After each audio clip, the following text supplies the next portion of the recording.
Mi nombre es Elena, y a los 29 años aprendí la lección más dura y liberadora de mi vida en el porche de la casa de mis padres, bajo una lluvia torrencial.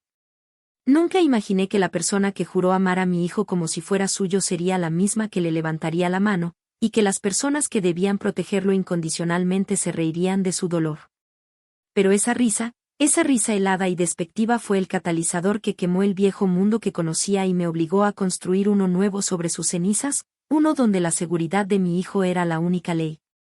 Si alguna vez te has sentido traicionado por aquellos que se supone que deben amarte, si alguna vez has tenido que convertirte en un león para proteger a tu cachorro de tu propia manada, quédate conmigo.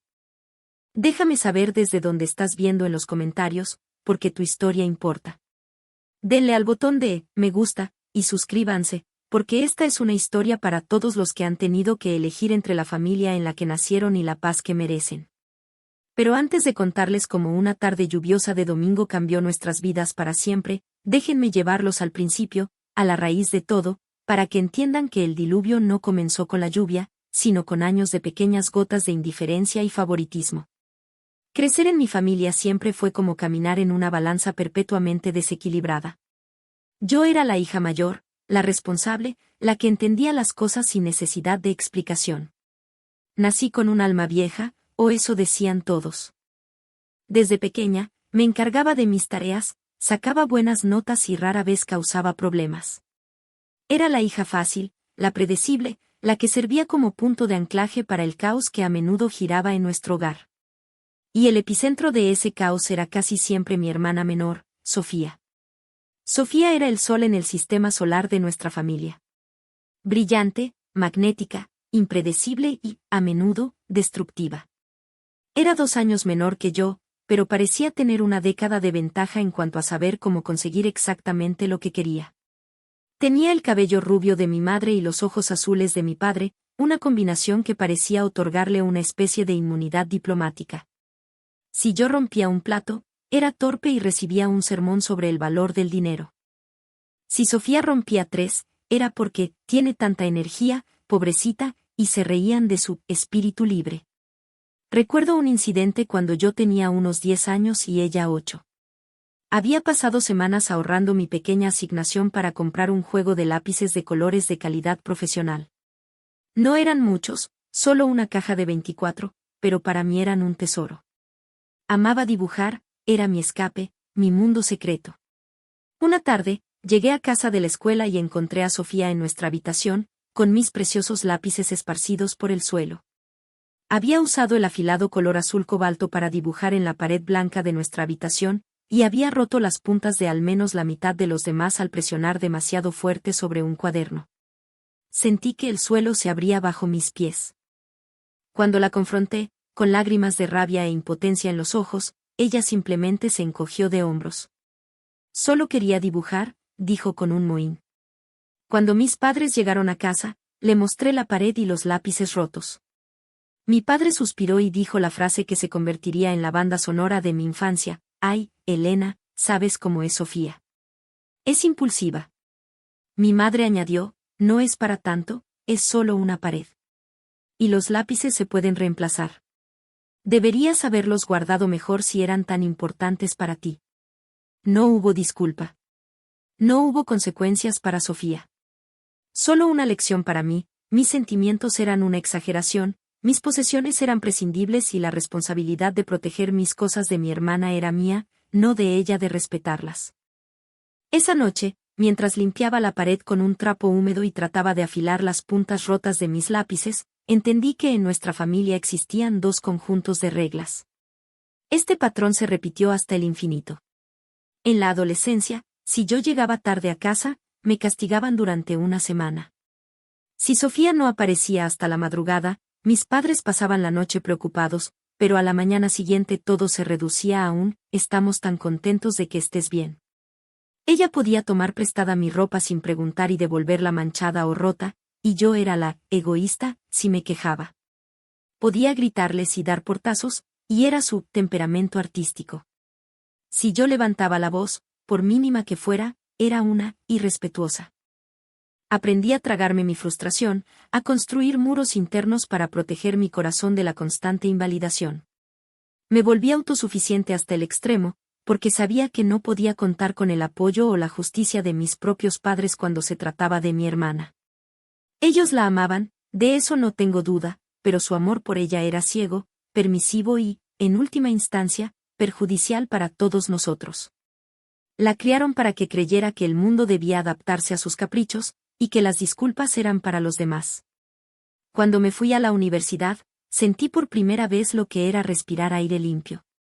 Lejos de la órbita de Sofía, pude definirme por mí misma, no en relación con ella. Estudié mucho, me gradué con honores y conseguí un buen trabajo como contable. Fue durante esos años que conocí a Marcos. Él era amable, estable y me veía a mí, a Elena, no a la hermana de Sofía. Nos enamoramos y nos casamos. Y entonces, llegó la luz más grande de mi vida, mi hijo, Leo.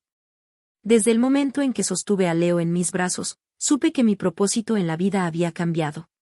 Era una cosita diminuta y arrugada que dependía completamente de mí, y sentí una oleada de amor protector tan feroz que me dejó sin aliento. Juré que él nunca se sentiría como yo me sentí.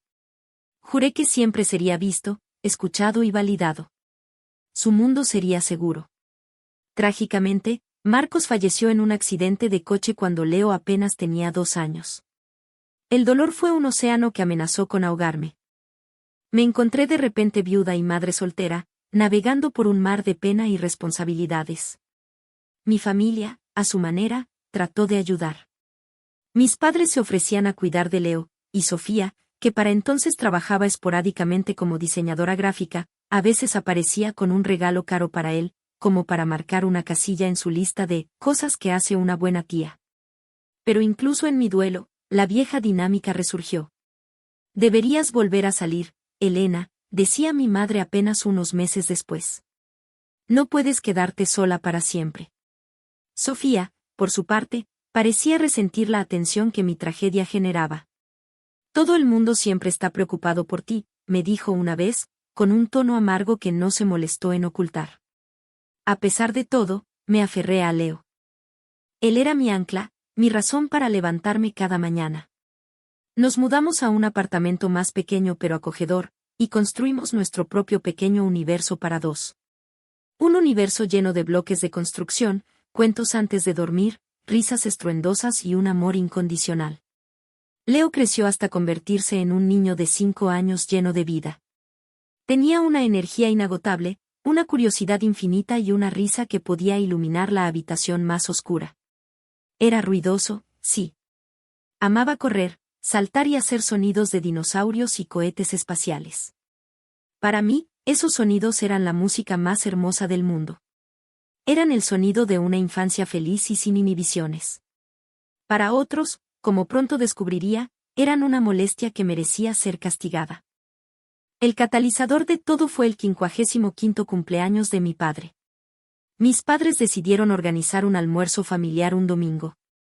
La idea me llenó de una previsible sensación de aprensión.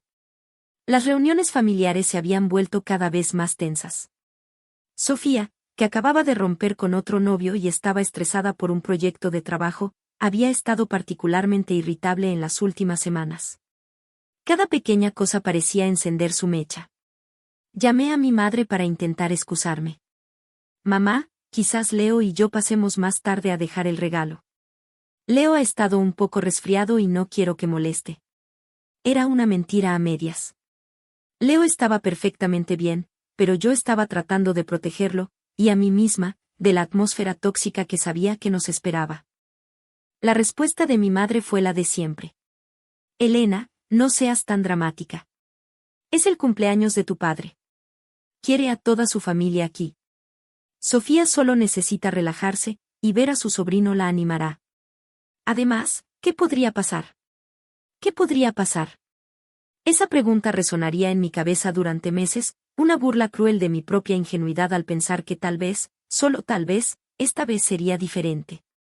Así que, en contra de mi mejor juicio, empaqué una bolsa con los juguetes de Leo, envolví el regalo de mi padre y nos dirigimos a la casa donde crecí, sin saber que estaba caminando directamente hacia la tormenta perfecta. Aquel domingo por la mañana amaneció gris y plomizo. Nubes oscuras se arremolinaban en el cielo, prometiendo una lluvia que no tardaría en llegar. Mientras conducía hacia la casa de mis padres, con Leo tarareando felizmente en su silla de coche en el asiento trasero, una extraña sensación de desasosiego se instaló en mi estómago. Era un sentimiento familiar, una especie de preparación instintiva para la tensión que siempre flotaba en el aire durante nuestras reuniones. Al llegar, la casa estaba llena del aroma del asado de mi madre y del sonido de la televisión a todo volumen en el salón, donde mi padre veía un partido de fútbol. Sofía estaba sentada en el sofá, con el ceño fruncido, tecleando furiosamente en su portátil. Apenas levantó la vista cuando entramos. «Hola», murmuró, sin una pizca de calidez. Leo, ajeno a la tensión, corrió a abrazar a mi padre. «Abuelo. Feliz cumpleaños». Mi padre lo levantó en brazos, su rostro iluminándose por un momento. «Ahí está mi campeón. ¿Has venido a celebrar conmigo?» Por un instante, me permití pensar que tal vez mi madre tenía razón. Tal vez todo estaría bien. Pero la calma fue efímera, un simple espejismo antes de que la tormenta se desatara con una furia que nunca podría haber anticipado. Leo, como cualquier niño de 5 años en un espacio familiar, estaba lleno de una energía burbujeante. Después de los abrazos iniciales, sacó sus dinosaurios de juguete y comenzó a crear una batalla épica en la alfombra del salón. Rugía como un tiranosaurio rex, hacía el sonido de un pterodáctilo volando y golpeaba a sus dos figuras de plástico una contra la otra. Eran los sonidos de la pura e inocente alegría infantil. Al principio, nadie pareció molestarse. Mi padre seguía dividido entre el partido y su nieto, sonriendo distraídamente. Mi madre iba y venía de la cocina. Pero noté que con cada rugido y cada golpe, los hombros de Sofía se tensaban un poco más. Sus dedos golpeaban el teclado con más fuerza. Pude ver cómo se estaba gestando su irritación, como una nube de tormenta que se oscurece y se expande. Me acerqué a Leo suavemente. «Cariño, ¿por qué no jugamos un poco más bajo? La tía Sofía está intentando trabajar», le susurré, tratando de evitar el conflicto. Leo me miró con sus grandes ojos marrones y asintió, bajando el volumen de sus efectos de sonido a un murmullo. Pero para un niño de 5 años, el silencio es un concepto difícil de mantener. Unos minutos más tarde, en el fragor de su juego, un rugido particularmente entusiasta escapó de sus labios. Fue como si ese sonido hubiera pulsado un interruptor en Sofía. Cerró su portátil de un golpe seco que nos hizo sobresaltar a todos. Se puso de pie de un salto, con el rostro contraído por la furia. «Por el amor de Dios. ¿Es que no se puede tener un segundo de paz en esta casa?», gritó, su voz aguda y cortante. El salón quedó en silencio, excepto por el sonido de los comentaristas del partido en la televisión. Leo se quedó helado, con el dinosaurio de plástico a medio camino de su boca. Me levanté inmediatamente, colocando una mano protectora en el hombro de mi hijo. «Sofía, cálmate. Es solo un niño jugando», dije, mi voz firme pero controlada. «No», espetó ella, señalando a Leo con un dedo tembloroso. «No es solo un niño jugando. Es un ruido incesante y egoísta. Algunos de nosotros tenemos cosas importantes que hacer, no podemos pasarnos el día escuchando grititos estúpidos». El veneno en sus palabras me golpeó como una bofetada. «No le hables así a mi hijo», dije, mi propia voz subiendo de tono. «¿O qué?», me desafió, dando un paso hacia nosotros. «Tú y tu perfecto y pequeño mártir. Siempre demandando atención». Lo que sucedió a continuación ocurrió en una especie de cámara lenta, borrosa y horrible. Antes de que pudiera reaccionar, de que pudiera interponerme por completo, Sofía se abalanzó. No fue un empujón. No fue un manotazo. Fue un golpe. Un golpe seco y deliberado con la palma de la mano abierta en la parte superior del brazo de Leo. El sonido del impacto fue nauseabundo, un ruido sordo que pareció absorber todo el aire de la habitación. Leo soltó un grito agudo, una mezcla de sorpresa, miedo y dolor. Sus ojos se llenaron de lágrimas al instante, su rostro se arrugó en una máscara de pura confusión y angustia.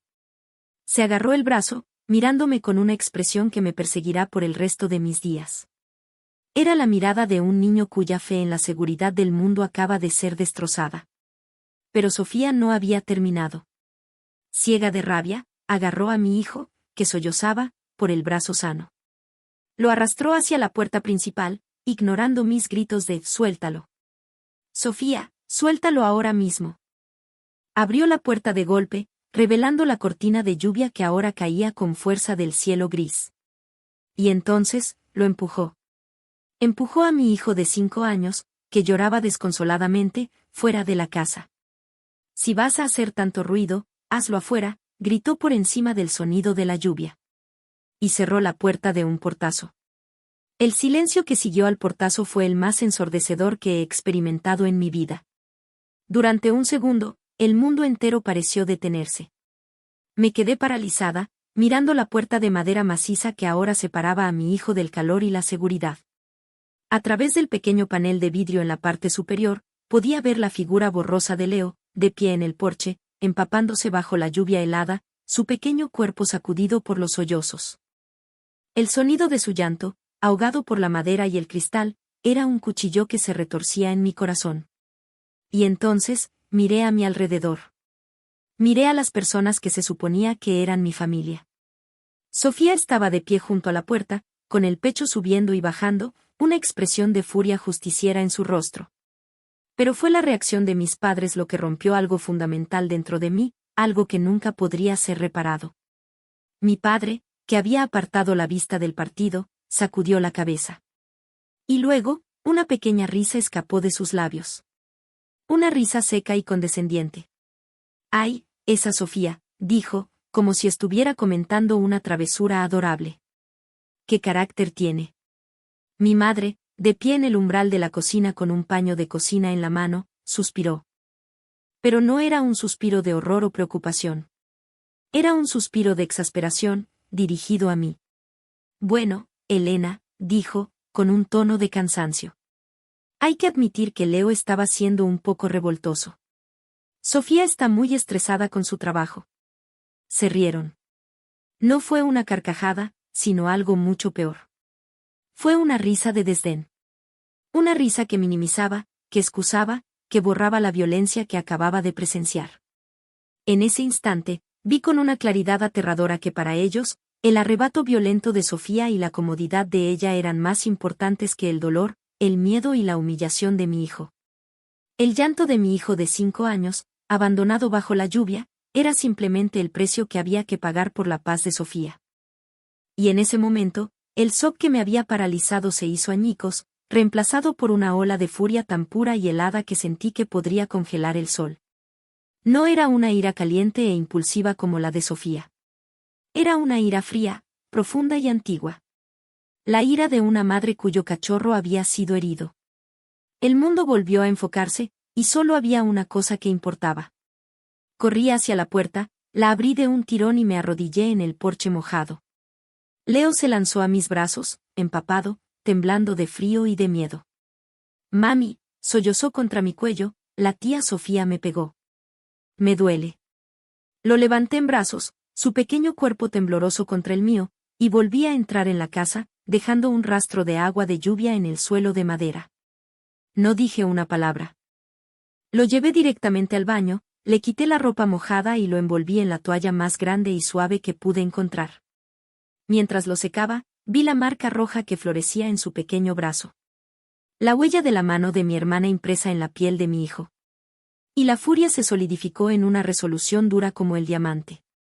Con Leo envuelto en la toalla y acunado en mi cadera, salí del baño y volví al salón. El ambiente había cambiado.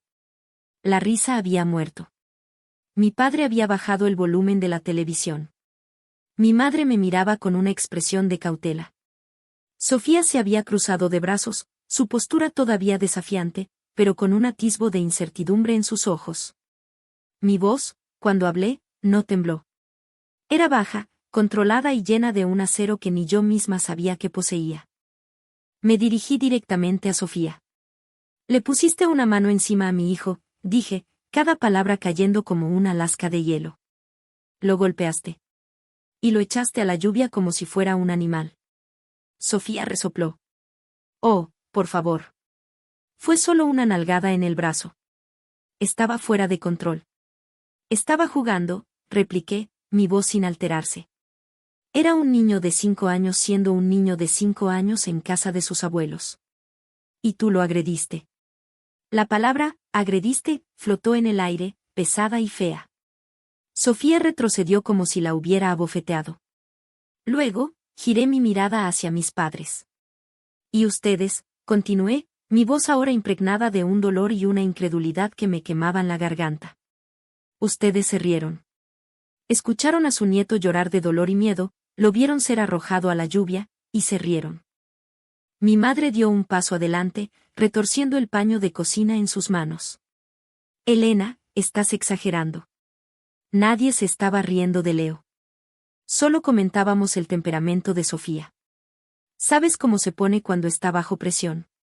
No me importa cómo se ponga Sofía, dije, sintiendo cómo se rompían las cadenas de toda una vida de complacencia.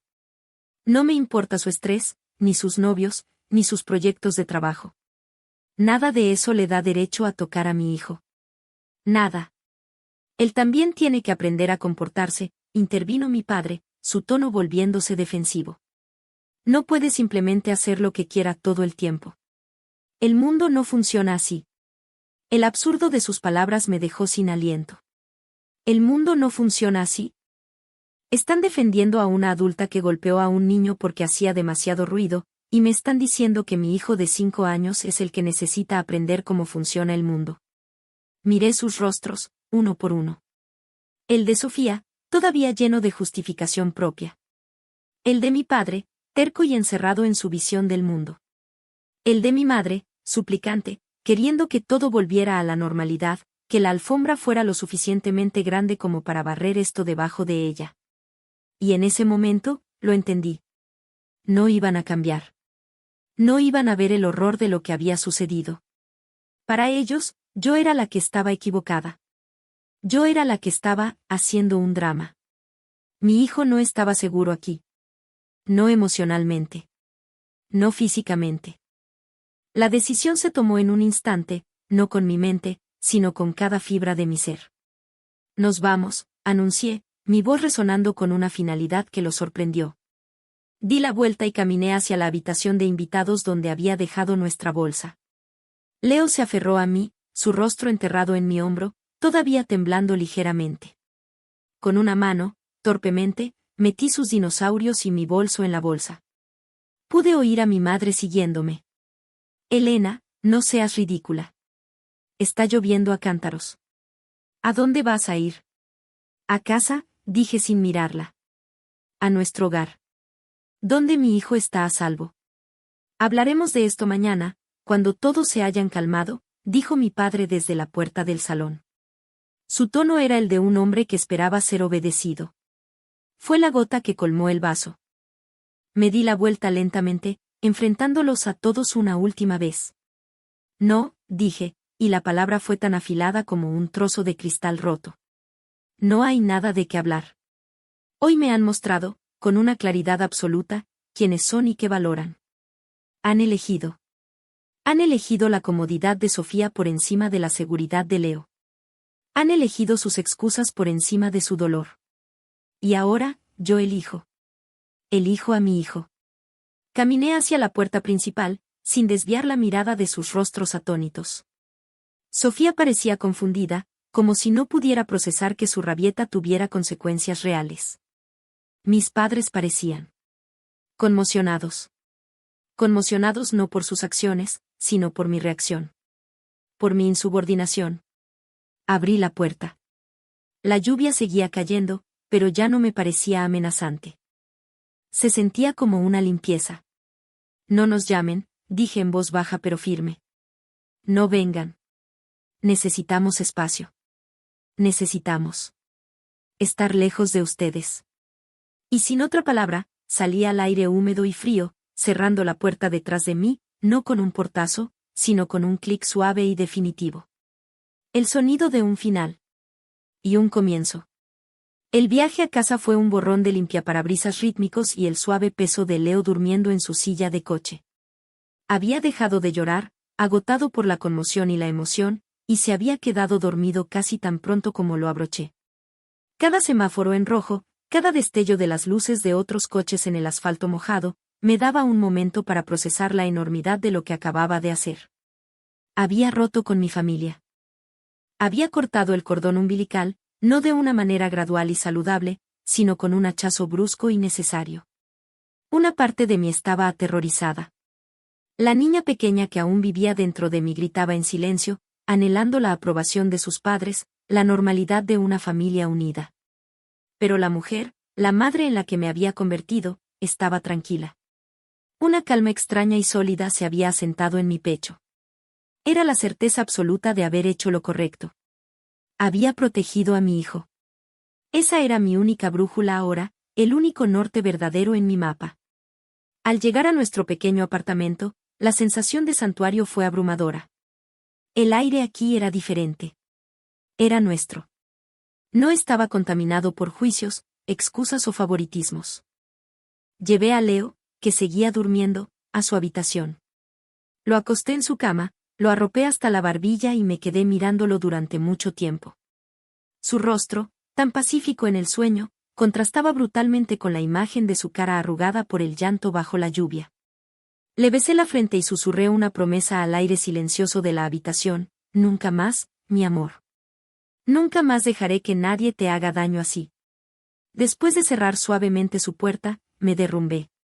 Fui a la cocina, me serví un vaso de agua con manos temblorosas y me apoyé en el mostrador. Y entonces, las lágrimas que había contenido finalmente llegaron. Lloré por mi hijo. Lloré por la inocencia que le habían robado esa tarde. Lloré por la familia que deseaba tener y que claramente nunca tendría. Lloré por la niña que fui, la que nunca fue defendida. Fue un torrente de pena y rabia acumulada durante décadas, y lo dejé fluir hasta que me quedé vacía y exhausta. Los días que siguieron fueron silenciosos y extraños. Mi teléfono, que normalmente sonaba con llamadas de mi madre o mensajes de texto triviales de Sofía, permaneció en silencio.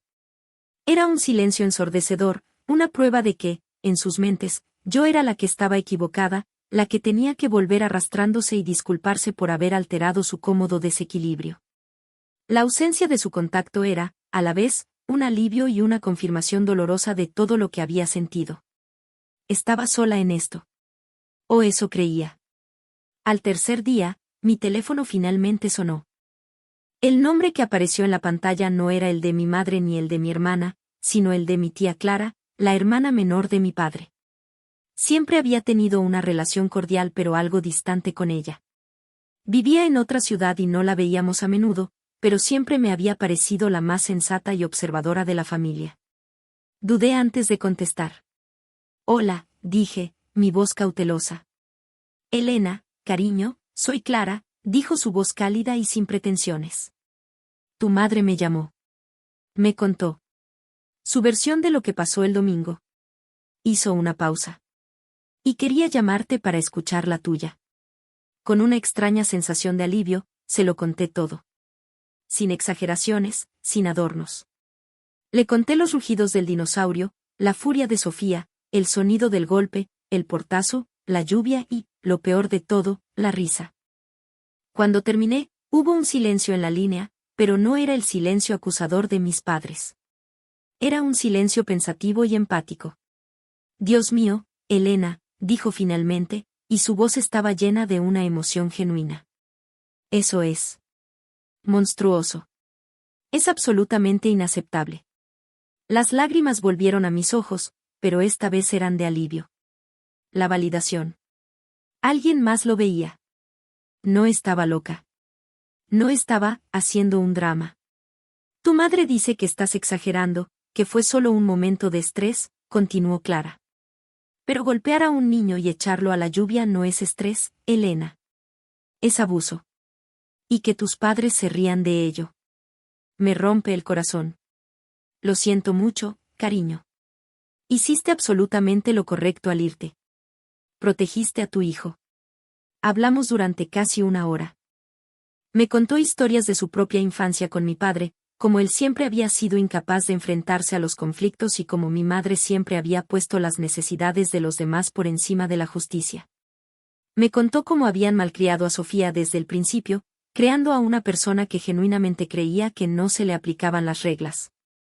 No es tu culpa, Elena, me dijo con firmeza antes de colgar. Nunca lo fue. Eres una madre maravillosa. No dejes que nadie te haga dudar de eso. Si necesitas algo, cualquier cosa, llámame. Y no cedas.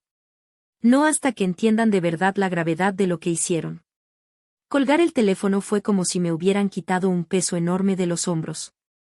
La llamada de Clara fue un salvavidas en mi mar de dudas y soledad. Me dio la fuerza que necesitaba para mantener mi resolución. Pasé las siguientes semanas centrándome por completo en Leo. Jugamos, leímos, horneamos galletas. Hablé con él sobre lo que pasó de una manera sencilla y honesta. Le dije que a veces los adultos se enfadan y hacen cosas malas, pero que no era su culpa. Nunca, nunca era su culpa. Le aseguré que yo siempre lo protegería. Lentamente, vi cómo volvía la luz a sus ojos, cómo su risa volvía a ser despreocupada. La marca en su brazo se desvaneció, pero yo sabía que la herida interna tardaría más en sanar. Y mientras lo observaba reconstruir su pequeño mundo seguro, el mío también se estaba reconstruyendo, sobre una base nueva y más sólida, la del amor propio y la protección incondicional. El silencio de mi familia continuó, pero ya no me molestaba.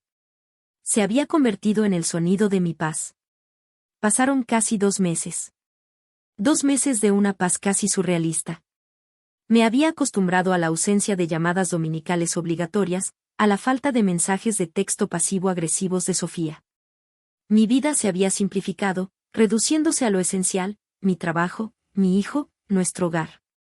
La herida seguía ahí, un dolor sordo en el fondo de mi corazón por la familia que había perdido, o que quizás nunca había tenido realmente.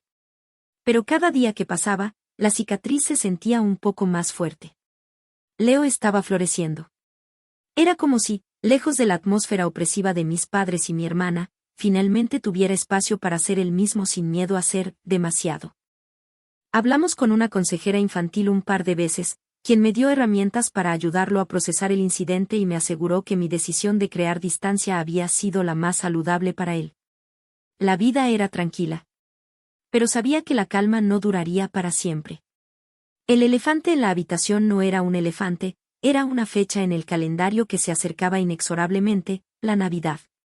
La Navidad era el evento familiar por excelencia, un ritual sagrado de unión forzada y sonrisas tensas que mis padres veneraban por encima de todo. Sabía que la presión para reconciliarse antes de las fiestas sería inmensa. Y así fue. A principios de diciembre, el silencio se rompió. Fue mi madre quien llamó. Su tono era falsamente alegre, como si nada hubiera pasado.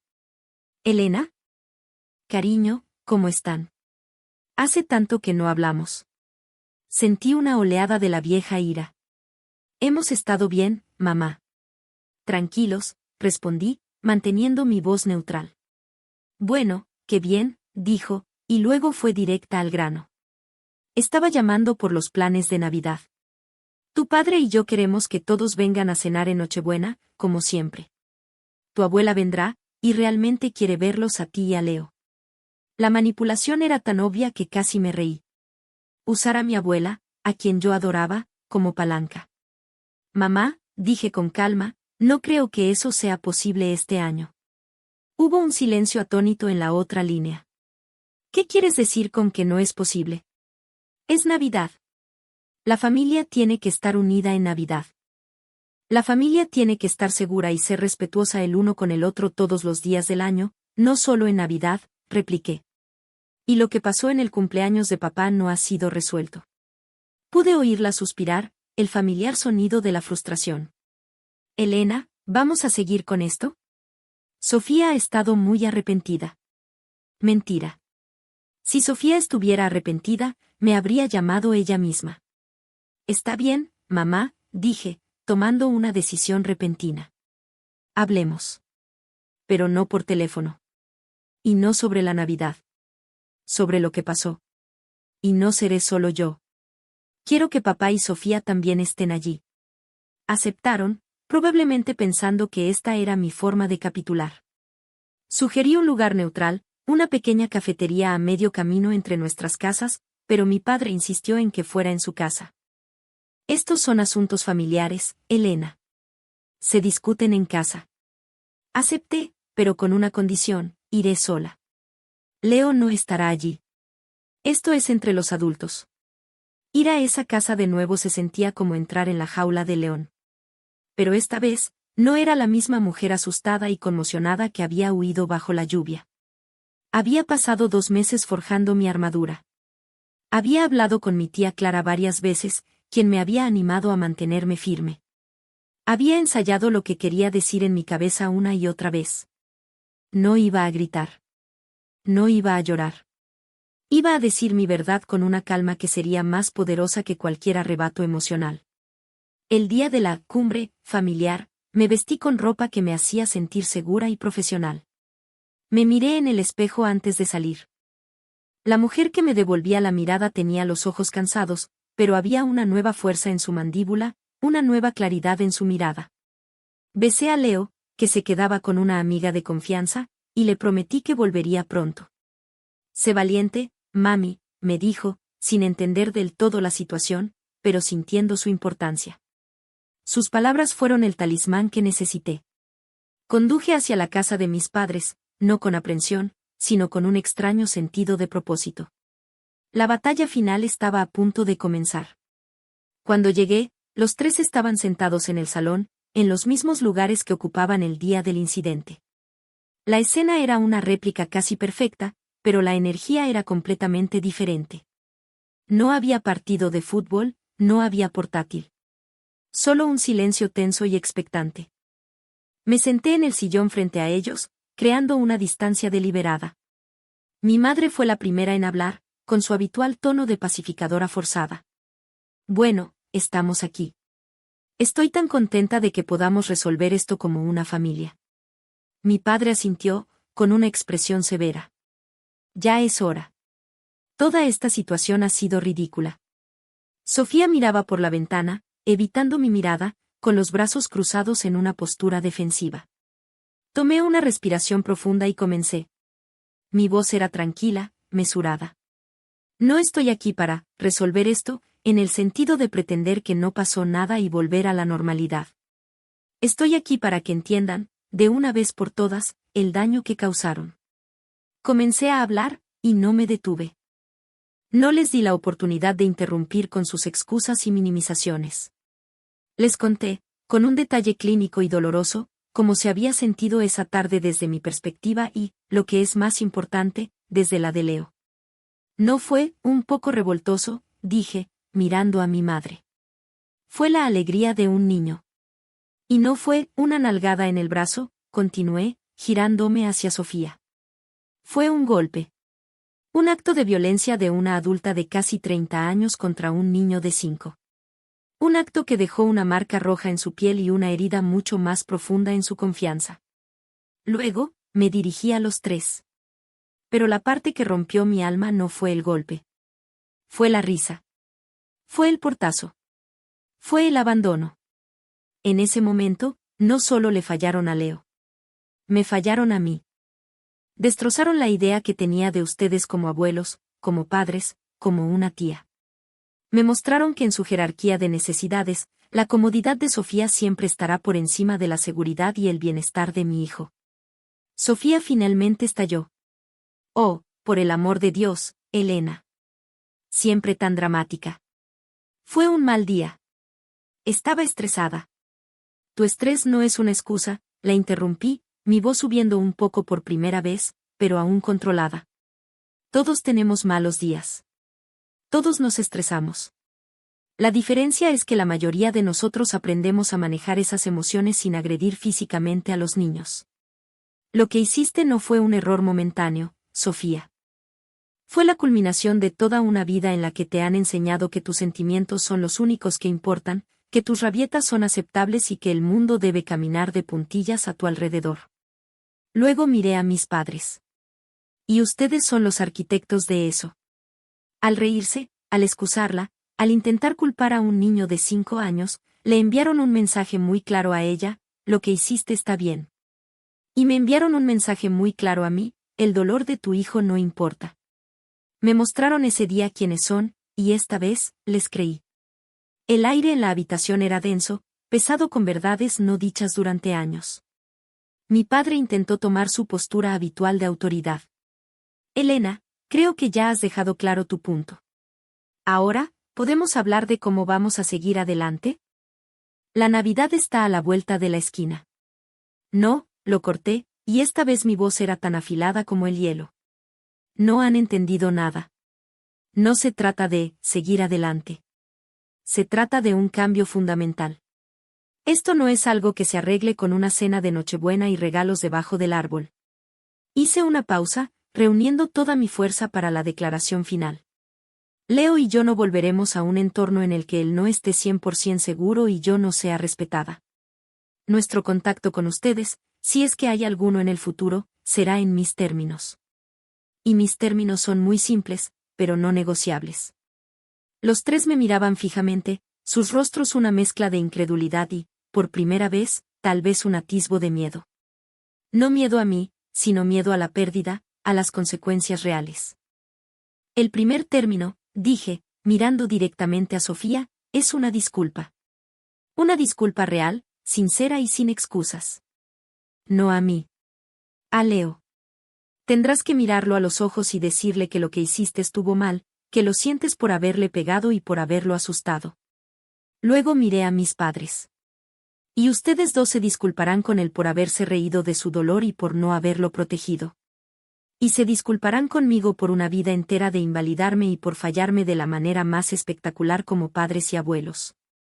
Y el segundo término, continué, sintiendo un poder que nunca antes había conocido, es que Sofía busque ayuda profesional para manejar su ira.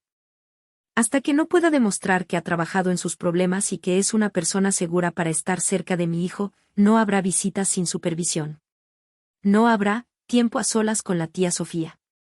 El silencio que siguió a mis palabras fue absoluto. Podía oír el tic-tac del reloj de pie en el pasillo, un sonido que había escuchado toda mi vida, pero que ahora parecía marcar el fin de una era. Los rostros de mis padres se habían vuelto pálidos, como si la sangre se les hubiera drenado. La expresión de suficiencia de Sofía se había desmoronado, reemplazada por una vulnerabilidad atónita que nunca antes le había visto. Se dieron cuenta. Finalmente se dieron cuenta de que esto no era una rabieta mía. No era un drama pasajero. Era un ultimátum. Era el sonido de una puerta cerrándose, y esta vez, yo tenía la llave. Me levanté, mi silla raspando ligeramente el suelo. Esa es mi posición, dije en voz baja. No hay negociación. La pelota está en su tejado. Ustedes decidirán si quieren tener una relación con su nieto y su hija basada en el respeto y la seguridad, o si prefieren seguir como hasta ahora. Pero si eligen lo segundo, lo harán sin nosotros. Sin esperar una respuesta, me di la vuelta y caminé hacia la puerta. Por primera vez en mi vida, salí de esa casa sintiéndome no más pequeña, sino más alta. No me sentía drenada, sino llena de una extraña y tranquila energía. El aire frío del exterior se sintió limpio y vigorizante. Mientras me subía al coche, no miré hacia atrás. Sabía que los había dejado en las ruinas de su propio sistema disfuncional. Y por primera vez, no sentí la obligación de ayudarlos a reconstruirlo. El viaje de vuelta de la casa de mis padres fue completamente diferente al de hacía 2 meses. Ya no había lágrimas ni terror. En su lugar, había una sensación de vacío, pero no era un vacío doloroso. Era un vacío limpio, como una habitación despejada de muebles viejos y polvorientos, lista para ser llenada con algo nuevo y mejor. Me sentía agotada hasta los huesos, pero también extrañamente ligera. El peso de décadas de expectativas no cumplidas, de frustraciones reprimidas y de una justicia anhelada se había levantado de mis hombros. Había dicho mi verdad. Había defendido a mi hijo. Independientemente de lo que decidieran, yo había ganado la batalla más importante, la batalla por mi propia integridad y la de mi hijo. Cuando llegué a recoger a Leo, se lanzó a mis brazos con una sonrisa radiante. ¿Fuiste valiente, mami?, preguntó. Lo abracé con fuerza y le susurré al oído, sí, mi amor. Fui muy valiente. Y en ese momento, supe que cualquier consecuencia que viniera de mi decisión valdría la pena. La primera consecuencia llegó 3 días después. Fue una llamada de mi madre. Esperaba más discusiones, más intentos de negociación, pero su voz era diferente. Estaba apagada, vacilante. Elena, dijo, y el sonido de mi nombre fue suave, no una acusación. Tu padre y yo. Hemos estado hablando. Y hemos estado pensando en lo que dijiste. Hizo una pausa larga y difícil. Tenías razón. Tenías razón en todo. Lo siento. Siento mucho no haberte escuchado. Siento no haber protegido a Leo. Las palabras eran torpes, como si fueran un idioma extranjero para ella, pero sentí una sinceridad en ellas que nunca antes había escuchado. No acepté la disculpa de inmediato, no del todo. Le dije, aprecio que digas eso, mamá. Pero la disculpa más importante no es para mí. Lo sé, dijo en voz baja. Lo sé. Me contó que después de que me fui, hubo una discusión monumental. Sofía había intentado mantener su postura desafiante, pero mi padre, por primera vez en su vida, no la había respaldado. Le había dicho que mi ultimátum era justo y que su comportamiento había sido inexcusable. Aparentemente, la posibilidad real y tangible de perdernos había sido el cubo de agua fría que finalmente los despertó de su letargo de décadas. Unos días más tarde, recibí un correo electrónico de Sofía. Era largo, divagante y lleno de autojustificación al principio, pero hacia el final, el tono cambió. Supongo que lo que intento decir, escribió, es que lo siento. Cuando vi la expresión de tu rostro ese día, no la de ira, sino la de calma y finalidad, me di cuenta de que había cruzado una línea de la que quizás no había vuelta atrás. No hay excusa para lo que hice. Estaba estresada y frustrada, y lo pagué con la persona más inocente de la habitación. Lo siento mucho, Elena. Y lo siento por Leo. No era perfecto. Pero era un comienzo. Era la primera vez en su vida que asumía la responsabilidad de sus acciones sin que nadie la obligara. Respondí brevemente, agradeciéndole su disculpa y reiterando mis condiciones. La disculpa a Leo tenía que ser en persona, y la terapia no era negociable. Para mi sorpresa, aceptó. No pasamos la Nochebuena juntos ese año. Leo y yo tuvimos nuestra propia celebración tranquila en casa, con galletas, películas navideñas y una llamada por vídeo con mi tía Clara. Fue la Navidad más pacífica que recordaba. A principios de enero, organizamos una reunión. Fue en mi apartamento, en mi territorio. Mis padres y Sofía vinieron. Se sentaron en mi sofá, luciendo incómodos y fuera de lugar. Leo estaba jugando en su habitación, y les dije que primero hablaríamos los adultos. Repitieron sus disculpas, esta vez mirándome a los ojos. Luego, llamé a Leo. Me arrodillé a su lado mientras Sofía se acercaba. Se arrodilló también, para estar a su altura. Su voz temblaba un poco. Leo, dijo suavemente. Quería decirte que lo siento mucho. El día del cumpleaños del abuelo, yo estaba muy enfadada, pero hice algo muy malo. Te pegué y te asusté, y te eché fuera. No estuvo bien. Fue mi culpa, no la tuya. Y lo siento mucho. ¿Puedes perdonarme? Leo la miró durante un largo rato, con la sabiduría solemne que a veces tienen los niños. Luego, simplemente asintió. Está bien, tía Sofía, dijo. Y luego, hizo algo que ninguno de nosotros esperaba. Le dio un abrazo rápido y torpe. Vi una lágrima rodar por la mejilla de Sofía. Mis padres también se disculparon con él, sus voces cargadas de una emoción genuina. Fue un momento increíblemente incómodo, doloroso y, en última instancia, sanador. Era el comienzo de la reconstrucción, no sobre las viejas y podridas bases, sino sobre un terreno nuevo y honesto. Ha pasado más de un año desde esa tarde lluviosa. Nuestra vida ha encontrado un nuevo normal, uno que nunca hubiera creído posible. La relación con mis padres ha cambiado profundamente. Es más honesta, más real. Han hecho un esfuerzo increíble por entenderme, por respetar mis límites. A menudo me llaman solo para preguntar cómo estoy, para escuchar de verdad, no solo para cumplir con una obligación. Han aprendido a ver a Leo como el individuo que es, y su relación con él es ahora más rica y genuina que nunca. Vienen a nuestros partidos de fútbol, leen sus cuentos favoritos y, lo más importante, escuchan cuando él habla. El camino no ha sido fácil para ellos, ha implicado conversaciones difíciles y la deconstrucción de patrones de toda una vida, pero lo están intentando. Y por eso, estoy agradecida. La relación con Sofía es complicada. Fiel a su palabra, comenzó a ir a terapia. Ha estado trabajando en su manejo de la ira y en los problemas subyacentes que causaron su comportamiento. Nuestra relación es todavía frágil, como el hielo delgado en un estanque de primavera. Hay una distancia cautelosa entre nosotras. Ya no somos las mismas hermanas que éramos, y quizás nunca lo seamos. La confianza, una vez rota de forma tan espectacular, tarda mucho tiempo en reconstruirse. Pero hay respeto. Ella respeta mis límites, y yo respeto su esfuerzo por cambiar. A veces, casi puedo ver a la hermana que siempre quise tener, una que es capaz de introspección y crecimiento. El tiempo dirá si esa hermana está aquí para quedarse. Por ahora, nuestras interacciones son supervisadas y cortas, pero están desprovistas de la tensión y el resentimiento de antes. Es un progreso. Pero la transformación más importante ha sido la mía. Al defender a mi hijo, me encontré a mí misma. Descubrí una fuerza que no sabía que tenía. Me di cuenta de que mi valor no depende de la aprobación de mi familia. Mi valor es intrínseco. Soy una buena madre, una mujer fuerte y resiliente. Y mi hogar, el pequeño santuario que he creado para Leo y para mí, es sagrado. He aprendido que la verdadera familia no siempre es la de sangre. A veces, la familia son los amigos que se convierten en hermanos, como mi amiga que cuidó de Leo sin hacer preguntas. A veces, es un pariente lejano como mi tía Clara, que te ofrece un salvavidas de validación cuando te estás ahogando.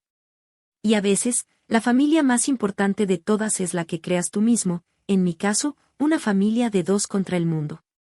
He alcanzado una paz interior que el dinero no puede comprar y que ninguna disculpa familiar, por sincera que sea, podría haberme dado por sí sola. Es la paz que viene de saber que has hecho lo correcto, de vivir en alineación con tus valores más profundos.